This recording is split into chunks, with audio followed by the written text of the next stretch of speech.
और चलिए मध्य प्रदेश की खबरों पर अब विस्तार से चर्चा करेंगे। बात करेंगे सबसे पहले ग्वालियर की, जहां फरवरी की गर्मी ने 22 साल का रिकॉर्ड तोड़ दिया है। एमपी के 10 शहरों का अधिकतम तापमान अभी से ही 35 डिग्री के पार जा चुका है।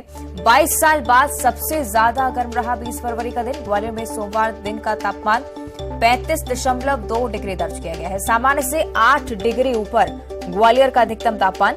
मध्य प्रदेश में राजगढ़ का पारा सबसे ज्यादा 37.5 डिग्री पर दर्ज किया जा रहा है। मध्य प्रदेश के धार, रतलाम, दमोह में भी पारा 36 डिग्री से ही ऊपर बना हुआ है।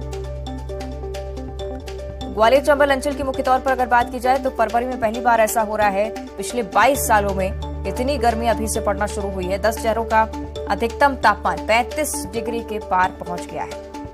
ग्वालियर की अगर बात की जाए, सोमवार में दिन का तापमान 35.2 डिग्री दर्ज किया जा चुका है और अब इसी के तहत आशंका कि आगे चलकर गर्मी और सताएगी। सही सुशील हमारे साथ ग्वालियर से लाइव जुड़ रहे हैं, उनका हम रुख करेंगे। सुशील, आमतौर पर इस तरह से फरवरी का महीना तो ठंडा ही माना जाता है, लेकिन इस तरह के 22 साल के रिकॉर्ड को तोड़ने से भी आशंका कि आगे चलकर गर्मी ग्वालियर में कहर बरपाने वाली है।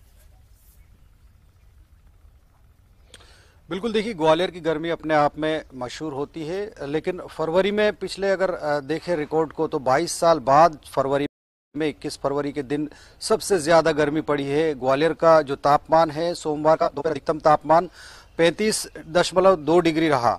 ये तापमान सामान्य से 8 डिग्री ज्यादा है। ये समझा जा सकता है कि जो तापमान 28 डिग्री के आसपास, 27 डिग्री के आसपास होना चाहिए, वो तापमान 35 डिग्री के ऊपर चल रहा है। तो कितनी गर्मी है फरवरी के महीने में ही। इसके साथ ही मध्य प्रदेश के 10 ऐसे शहर हैं कि जहां कल दिन का अधिकतम तापमान 35 डिग्री से ऊपर रहा है। राजगढ़ का पारा सबसे ज्यादा 37 डिग्री के पार रहा है। तो जिस तरह से अभी गर्मी पड़ रही है ये फरवरी महीने के तीसरे सप्ताह में है, तो माना जा रहा है कि आने वाले मार्च महीने में गर्मी इस साल कई वर्षों का रिकॉर्ड तोड़ देगी, क्योंकि फरवरी में ही गर्मी ने 22 साल का रिकॉर्ड तोड़ा है। फरवरी की शुरुआत अगर देखें तो बहुत कड़ाके की सर्दी से हुई थी, लेकिन फरवरी का जो अंतिम सप्ताह आ रहा है उस अंतिम सप्ताह से पहले ही जो है गर्मी अपने तेवर दिखाने लगी है। मौसम विभाग का कहना है कि हालांकि 28 फरवरी के आसपास अंचल में बारिश हो सकती है, कई इलाकों में बूंदाबांदी हो सकती है, तो थोड़ा बहुत मौसम में नरमी जरूर आएगी। लेकिन मौसम विभाग का इस तरह का अनुमान है कि इस बार मार्च में भी रिकॉर्ड तोड़ गर्मी पड़ेगी, क्योंकि जिस तरह से फरवरी में मौसम लगातार गर्म होता जा रहा है, दिन का अधिकतम तापमान बढ़ रहा है, रात का न्यूनतम तापमान भी अगर देखें तो 16-17 डिग्री से ऊपर जा चुका है। वो रात का तापमान 14 डिग्री के आसपास होता है 21 फरवरी के आसपास, लेकिन रात का अधिकतम तापमान भी 17-18 डिग्री तक पहुंच रहा है। तो निश्चित तौर पर मौसम विभाग जिस तरह से कह रहा है तो इस बार मार्च में भी रिकॉर्ड तोड़ गर्मी पड़ेगी। चलिए देखना होगा आगे क्या कुछ होता है। शुक्रिया आपका फिलहाल सुशील इस पूरी जानकारी के लिए। और इस बीच भोपाल से एक और बड़ी जानकारी, नई शराब नीति में लिए गए फैसलों को लेकर प्रदेश के सभी नगरीय निकायों में सीएम शिवराज सिंह चौहान को धन्यवाद दिया जाना है। आज सभी नगरीय निकायों में धन्यवाद सभा का आयोजन किया जाएगा। नशे को हतोत्साहित करने के फैसले को लेकर सीएम को धन्यवाद दिया जाना है। धन्यवाद सभा में सभी जनप्रतिनिधि मौजूद रहेंगे। शहर के प्रमुख स्थान पर धन्यवाद सभा आयोजित होगी।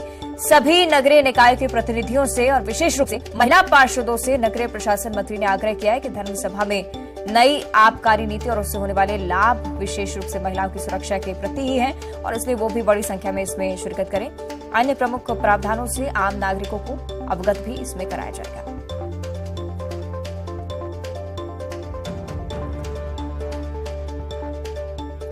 सहयोगी वासु हमारे साथ ज्यादा जानकारी के लिए जुड़ रहे हैं। वासु, एक नई शराब नीति के साथ मध्य प्रदेश सरकार सामने आई, उसके बाद लगातार तारीफें भी हो रही है, दूसरी तरफ सियासत भी भरपूर हो रही है। हालांकि इन धन्यवाद सभाओं का क्या मकसद है, ये आपसे विस्तार से समझना चाहेंगे। बिल्कुल अवंतिका, देखिए हाल ही में मध्य प्रदेश की नई शराब नीति को प्रदेश में इंट्रोड्यूस किया गया है और जिसके तहत जो की अगर कहें कि फैक्टर्स जो सामने आए हैं उसमें सबसे महत्वपूर्ण बात यह है कि पूरे प्रदेश भर के जो अहाते हैं उनको बंद कर दिया गया है। शॉप बार की जो व्यवस्था थी उसको बंद कर दिया गया है, यानी कि अब सिर्फ मदिरा की जो दुकानें हैं वहाँ पे शराब की बिक्री होगी। वहाँ पर बैठकर पीने की जो उत्तम व्यवस्था हुआ करती थी उसको पूरी तरह से खत्म करने का काम किया गया है और इसके पीछे सरकार का ये तर्क है कि अहातों में लोग शराब पीते थे और शराब पीकर जब वाहन लेकर सड़कों पर निकलते थे तो कई तरीके के हादसे होते थे, अप्रिय घटनाएं होती थी और महिलाओं के साथ छेड़छाड़ जैसी घटनाएं भी जो है वो सामने आती थी। तो उन पर कहीं ना कहीं इससे रोकथाम लगेगी और सरकार का ये मानना है कि शराब के खिलाफ, नशे के खिलाफ लोगों को जागरूक किया जाए और ऐसी नीति हम लेकर आए हैं जिससे लोग नशे की लत से दूर होंगे और इसका सीधा प्रभाव जो है वो समाज पर देखने को मिलेगा और खासतौर पर महिलाओं की सुरक्षा से जोड़कर, महिलाओं की परेशानियों से जोड़कर इसे बताया गया कि उसके लिए काफी ज्यादा लाभदायक आने वाले समय में रहेगी। बहरहाल देखना होगा कि इसका जमीन पर कितना असर दिखाई देता है। एक और तो सरकार ने हाथें बंद करने का फैसला लिया है, तो वही कांग्रेस आरोप लगा रही है कि अगर सरकार वाकई में नशे के खिलाफ है, शराब के खिलाफ है, तो पूरी तरह से क्यों नहीं बंद कर देती जैसे बिहार में कर दिया गया। हालांकि देखिए ये एक सियासी मसला है और इस पर लंबे समय तक सियासत होती रहेगी, लेकिन आज एक बड़ा कार्यक्रम पूरे प्रदेश में करने का आह्वान किया गया है जहां पर सभी नगरीय निकाय क्षेत्रों में सीएम शिवराज सिंह चौहान और सरकार को धन्यवाद ज्ञापित किया जाएगा नई शराब नीति के लिए और उसके तहत किए गए प्रावधानों के लिए। और खासतौर पर देखिए जो बीजेपी के जनप्रतिनिधि हैं, बीजेपी की महिला पार्षद हैं, वो इस पूरे कार्यक्रम में मुख्य भूमिका निभाते हुए नजर आएंगे और एक मैसेज देने की कोशिश जनता के बीच होगी बीजेपी के पूरे प्रोग्राम के जरिए कि हमारी सरकार सामाजिक बुराइयों के खिलाफ है, नशे के खिलाफ है, नशे को खत्म करने के लिए तमाम प्रयास कर रही है, चाहे वो शासन स्तर पर हो, संगठन स्तर पर हो या फिर सामाजिक स्तर पर हो। और कहीं ना कहीं अवंतिका हम सब जानते हैं चुनाव 2023 कोई भी दल जनता के बीच किसी भी मौके को जनता के बीच पहुंचने का कोई भी मौका गंवाना नहीं चाहता और जो सरकार के कामकाज होते हैं, नीतियां होती हैं, पॉलिसीज होती हैं, पॉलिसीज में तब्दीली होती है, उनके जरिए भी अपनी बात जनता तक पहुंचाने के लिए पुरजोर जो कोशिश है वो की जा रही है और बीजेपी इस काम में बहुत माहिर मानी जाती है। बीजेपी का अक्सर एक प्रोग्राम जो है संगठन के तौर पर चलता रहता है जो सरकार की रीति नीतियों को लेकर जन जन तक पहुंचता है और कहीं ना कहीं यही वजह रही है कि बीजेपी को पिछले चुनावों में लगातार सफलता मिली है। बहरहाल देखना होगा कि कांग्रेस बीजेपी के इस नए पैतृका और जो शराब नीति लाई गई है उसका किस तरीके से आने वाले समय में जवाब देती है और जनता के बीच कैसे अपनी बात को बेहतर रूप से रख पाती है। क्या कांग्रेस शराबबंदी, पूर्ण शराबबंदी को अपने वचन पत्र में शामिल करेगी, ये भी एक बड़ा सवाल खड़ा होता है क्योंकि उमा भारती जो अब तक शराब को लेकर लगातार सरकार पर हमला बोल रही थी, लगातार कई बार उन्होंने मोर्चा खोला, उन्होंने नई शराब नीति आने के बाद सरकार के फैसलों की तारीफ कर दी है। जी तमाम बड़े पहलू इस नीति से जुड़े हुए हैं। बने रहेगा वासिम हमारे साथ, आगे भी आपसे चर्चा करेंगे। भोपाल से अगली बड़ी खबर की बात करेंगे। राजधानी की सड़कों पर आज अतिथि शिक्षक उतरने वाले हैं। अतिथि शिक्षक महासंघ के बैनर तले एक बड़े प्रदर्शन की तैयारी। नीलम पार्क में नियमितीकरण की मांग को लेकर एकजुट होंगे अतिथि शिक्षक और करीब 5000 अतिथि शिक्षक जुटने की संभावना फिलहाल जताई जा रही है। तो राजधानी भोपाल की हम बात कर रहे हैं जहां पर सड़कों पर आज अतिथि शिक्षक उतरने वाले हैं, बड़े प्रदर्शन की तैयारी है। ऐसे ही कि वासु हमारे साथ लगातार जुड़े हुए हैं। वासु, लगातार लंबे समय से अतिथि शिक्षकों की तरफ से नियमितीकरण की मांग की जा रही है, लेकिन अभी तक कोई आश्वासन के सिवा कोई एक्शन नजर नहीं आया है। आज क्या कुछ होगा?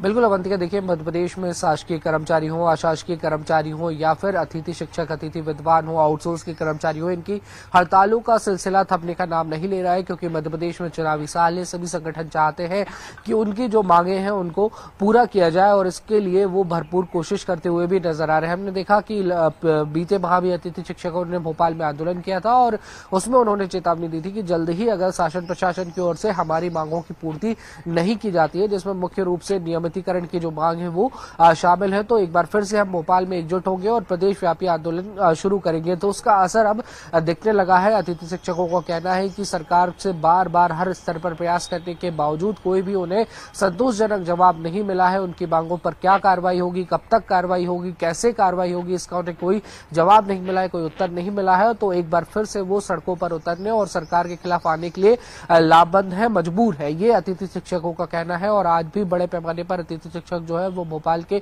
नीलम पार्क में जुटने वाले हैं, जहां पर प्रदर्शन करेंगे, अपनी मांगों को लेकर अपनी बात रखेंगे। हालांकि ये जरूर देखने वाली बात होगी कि विपक्ष का क्या कुछ रुख रहता है, क्योंकि जब बीते महीने जब अतिथि शिक्षक एकत्रित हुए थे तो कांग्रेस ने उनके साथ दिया था, उनकी जो आंदोलन है उसको बल देने का काम किया था और अतिथि शिक्षकों के जरिए जरूर सरकार पर निशाना साधा था। उम्मीद यही है कि विपक्ष एक बार फिर से अतिथि शिक्षक और जो तमाम संगठन है जो हड़ताल के रास्ते पर है, आंदोलन के रास्ते पर, उनके साथ साथ में खड़ा हुआ नजर आएगा, सरकार को घेरने की कोशिश करेगा। बहरहाल देखना होगा कि सरकार कैसे जवाब देती है और क्या कुछ आश्वासन अतिथि शिक्षकों को उनकी मांगों के लिए मिलता है। ये एक बड़ा जो मसला है, ये जरूर देखने वाली बात होगी, क्योंकि चुनावी साल है और सरकार भी ये नहीं चाहेगी कि कोई भी वर्ग, कोई भी संगठन सरकार से असंतुष्ट हो। जी अवंतिका, निश्चित ही देखना होगा किस तरह की तस्वीरें सामने आती है। शुक्रिया आपका वास्तु इस पूरी जानकारी के लिए। इधर नारायणपुर की बात करेंगे। नारायणपुर में माओवादियों का उत्पात लगातार देखने को मिल रहा है। ओरछा मार्ग पर नक्सलियों ने उत्पात मचाया, लोहा से भरी ट्रक में आग लगाई है। आपको बता दें कि आमदई खदान से ये ट्रक निकला था। छोटे डोंगर थाना क्षेत्र का ये पूरा मामला। इस ट्रक की तस्वीरें भी आपको दिखा रहे हैं किस तरह से आगजनी की इस घटना को अंजाम दिया है माओवादियों ने। तस्वीरें आपकी टीवी स्क्रीन पर। लो अयस्क से भरा हुआ था ट्रक जिसमें नक्सलियों ने आग लगाई है। छोटे डोंगर थाना क्षेत्र का ये पूरा मामला आपको बता रहे हैं। नारायणपुर की ये तस्वीरें, माओवादियों की तरफ से एक बार फिर से किसी वाहन में आगजनी की घटना सामने आई है।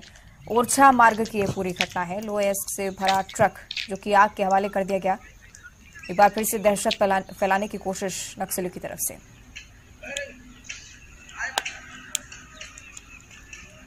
छोटे डोंगर थाना क्षेत्र का ही ये पूरा मामला। तस्वीरें आपको दिखा रहे हैं इस ट्रक की। सहयोगी श्रीनिवास हमारे साथ फोन लाइन पे जुड़ रहे हैं। श्रीनिवास, लगातार बीते दिनों से हलचल लगातार बढ़ती हुई नजर आ रही है नक्सलियों की तरफ से। एक बार फिर से इसी तरह की आगजनी की घटना। श्रीनिवास जी, लगातार माओवादी अभी इस दौरान काफी आक्रामक है और कल बीती रात नारायणपुर जिले में जो ये आयरन ओर से लदी ट्रक में आगजनी घटना को अंजाम दिया है। ये गाड़ी आयरन ओर से जब ट्रक को खराब हो गई थी, बड़गांव के गांव में खड़ी थी, तभी माओवादी वहां पहुंचे और आगजनी घटना को अंजाम दिए। ये पूरी घटना ओरछा मार्ग की है और ये लगातार माओवादी अपनी उपस्थिति दर्ज करवा रहे हैं। जी ठीक है, शुक्रिया आपका इस चर्चा के लिए श्रीनिवास। और इधर खंडवा का रहने वाला राजू पिंडारे 5 साल पहले घूमते घूमते पाकिस्तान चला गया था, जहां उसे पाक फौज ने गिरफ्तार कर कोट लखपत जेल में बंद कर दिया। सालों की कोशिशों के बाद आखिरकार 5 साल बाद राजू पिंडारे को पाकिस्तान के कोट लखपत जेल से आजादी मिली और वो दिल्ली पहुंचा। न्यूज 18 से खास बातचीत में राजू ने बताया है कि उसे पाक फौज ने इतनी यातनाएं दी कि वो शारीरिक और मानसिक रूप से पूरी तरह से टूट गया, लेकिन अब वो खुश है कि वो अपने वतन वापस लौट आया है। जल्द ही अपने माता पिता, भाई बहन और उनकी पत्नी से भी मिलेगा। राजू, 5 साल बाद घर लौटे हो, क्या हुआ था? कैसे आप पाकिस्तान चले गए थे? सब वो ऐसे ही घूमने के लिए चले गया था। घूमने के लिए चले गए थे? कैसे गए? गए कैसे थे? वो गाड़ी मोटर सबसे गए, गाड़ी मोटरसाइकिल है। आरोप कोई नहीं लगा आपके ऊपर? बिना कागज के आप बॉर्डर पार किया, ये तो था? हाँ। अच्छा, अब यहाँ पे आ रहे हो, वाघा बॉर्डर से आए हो, तो यहाँ कोई दिक्कत हुई आपको? नहीं, कहीं नहीं। आपको कौन लेने आया था? भाई आया था। भाई लेने आया। सर, आप लोग साथ आए हैं, कोई दिक्कत हुई इनके? हाँ, नहीं, कोई दिक्कत नहीं है हम लोगों को लाने में। भाई ये थोड़ा सा उसको नींद नहीं आ पा रही है, सो नहीं पा रहा है रात में। हम लोग भी जाग रहे हैं उसके साथ में। डॉक्टर साहब भी आए हमारे साथ में टीम में, तो वो टेबलेट वगैरह दी है, लेकिन उतना का कोई असर नहीं हो पा रहा है। तो ये है राजू, जो आप देख सकते हैं कि पाकिस्तान से 5 साल बाद वापस अपने देश लौटे हैं और अब से आज ये खंडवा पहुंचेंगे। इस वक्त हजरत निजामुद्दीन स्टेशन पे, लेकिन एक चीज साफ है, इनकी मानसिक स्थिति थोड़ा सही नहीं है। इनके साथ प्रताड़ना की गई है और इसी वजह से ये थोड़ा सा मानसिक रूप से अभी सही जवाब नहीं दे पा रहे। खुद सुरक्षाकर्मी कह रहे हैं कि इनको नींद नहीं आ रही है। हालांकि इनके साथ डॉक्टर की भी टीम है, कहीं न कहीं कुछ दिमागी तौर पर इनके असर जरूर हुआ है। कैमरामैन योगेंद्र के साथ नई दिल्ली से अशरफ काज़मी, न्यूज़ 18। आगे बढ़ते बात करेंगे गुना की। गुना शिवपुरी के दौरे पर ज्योतिरादित्य सिंधिया आ रहे हैं। कई विकास कार्य का लोकार्पण आज वो करने वाले हैं। विकास यात्रा में भी यहां पर ज्योतिरादित्य सिंधिया शिरकत करेंगे। गुना से जानकारी। गुना शिवपुरी दौरे पर ज्योतिरादित्य सिंधिया केंद्रीय मंत्री कई विकास कार्यों का लोकार्पण करेंगे। विकास यात्रा में भी शामिल होंगे।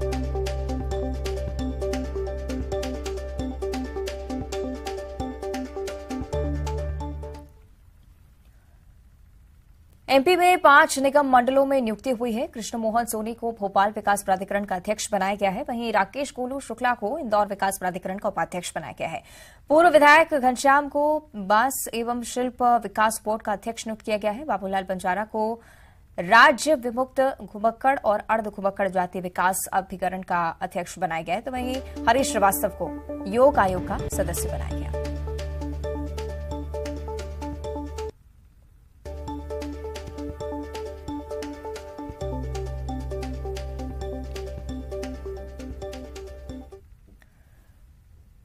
मध्य प्रदेश में अब एक और रेलवे स्टेशन का नाम बदलने की कोशिशें शुरू हो गई हैं। इस बार बारी जबलपुर रेलवे स्टेशन की है। रेल बजट आने के बाद पश्चिम मध्य रेल जोन अधिकारियों के साथ बैठक करते हुए जबलपुर सांसद राकेश सिंह ने जबलपुर स्टेशन का नाम बदलकर रानी दुर्गावती स्टेशन करने पर अपनी सहमति देते हुए कार्रवाई आगे बढ़ा दी है। इसके पहले भोपाल स्थित हबीबगंज स्टेशन का नाम बदलने पर जमकर सियासत हुई थी, लेकिन हबीबगंज स्टेशन का नाम बदलकर रानी कमलापति स्टेशन कर दिया गया था। जबलपुर की जनता की भावनाओं को ध्यान में रखते हुए जैसे हमने जबलपुर के एयरपोर्ट की बात की है कि वो रानी दुर्गावती के नाम पर होना चाहिए, ऐसे ही जबलपुर का रेलवे स्टेशन भी रानी दुर्गावती के नाम पर हो। लेकिन इसकी एक बहुत लंबी प्रक्रिया होती है। वो राज्य सरकार के द्वारा प्रस्ताव जाता है, फिर अलग अलग मंत्रालयों में जाकर फिर बाद में उस पर निर्णय होता है। प्रारंभिक रूप से जो चर्चा है वो रानी दुर्गावती के नाम पर उसका नामकरण हो, ये बातचीत हुई है। विधानसभा चुनाव की तैयारी में लगी कांग्रेस में इस समय जमकर बवाल चल रहा है। वरिष्ठ नेताओं के बीच तालमेल न होने का खामियाजा पार्टी को भुगतना पड़ रहा है। प्रदेश का सबसे बड़ा शहर इंदौर 1 महीने से अध्यक्ष विहीन है। हाल ही में जारी हुई अल्पसंख्यक विभाग की सूची में होल्ड लगा दिया गया है और उस सूची में प्रदेश कार्यकारिणी और जिलाध्यक्षों के नाम शामिल हैं। ये नियुक्तियां प्रदेश अध्यक्ष शेख हलीम की सहमति के बिना प्रदेश प्रभारी महेंद्र सिंह वोरा ने की थी। इसमें इंदौर समेत प्रदेश के 13 शहर शामिल हैं और उसके साथ ही प्रदेश कार्यकारिणी में 46 के करीब उपाध्यक्ष, महामंत्री, सचिव, सोशल मीडिया प्रभारी, प्रवक्ता बनाए गए। सूची के जारी होते ही शिकवा शिकायतों का दौर शुरू हुआ। इसके बाद राष्ट्रीय अध्यक्ष इमरान प्रतापगढ़ी ने एक्शन लेते हुए पूरी सूची को होल्ड कर दिया।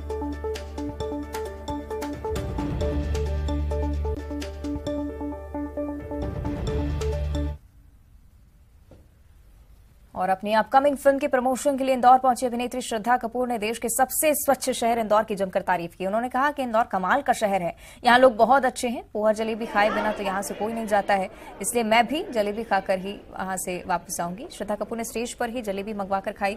उन्होंने आईनॉक्स थिएटर का शुभारंभ किया और इस दौरान बड़ी संख्या में उनके फैंस मौजूद रहे।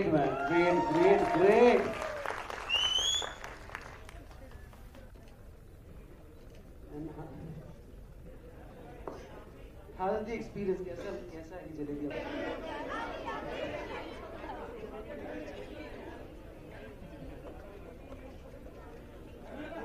ऑलमोस्ट 2 दिन हो गए। बिल्कुल बहुत कमाल का रहा है। सच बताऊं तो यहाँ की जो क्लेanलीनेस है बहुत ज़्यादा सुपर्ब है। और कॉलेज से आई हूँ अभी, यहाँ का इंदौरी जो प्यार मिला है मुझे बहुत सुपर्ब मिला है।